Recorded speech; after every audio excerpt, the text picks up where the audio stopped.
Aujourd'hui, nous allons réaliser une carte en fil tendu ou fil tiré.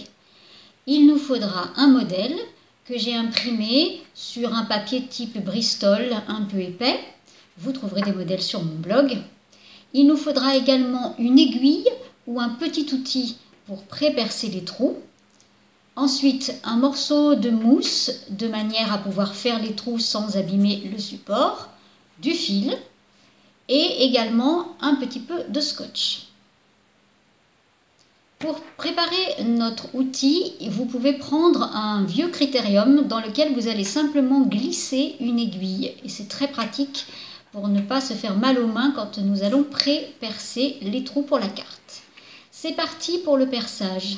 Il faut le faire de manière bien précise en tenant l'outil le plus droit possible de manière à faire des trous réguliers. Une fois que vous avez tout pré-percé, votre carte doit ressembler à ceci, avec tous les trous bien faits sur l'arrière. On va prendre du fil.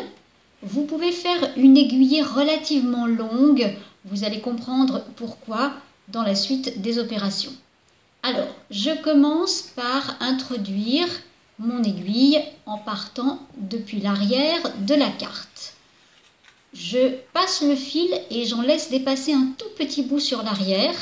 Et ce petit bout, je vais simplement le scotcher en faisant bien attention de ne pas boucher les trous puisque c'est par là que je passerai pour la suite. Donc c'est pratique, il n'y a aucun nœud à faire et on va pouvoir commencer notre broderie. Alors, suivant les modèles, vous avez des instructions à suivre pour obtenir un dessin bien régulier.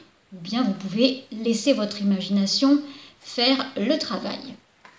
Donc, comme ça va être un petit peu long, je vous propose qu'on se la fasse en accéléré.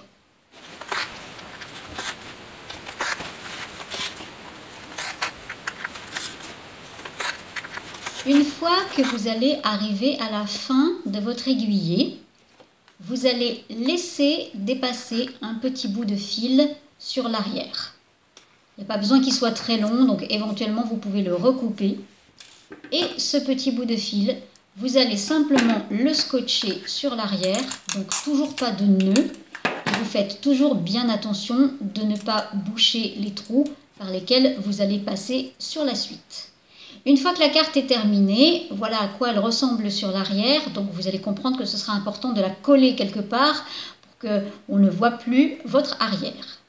Retrouvez-moi les gourmandises de Flo, 123flobricole.fr.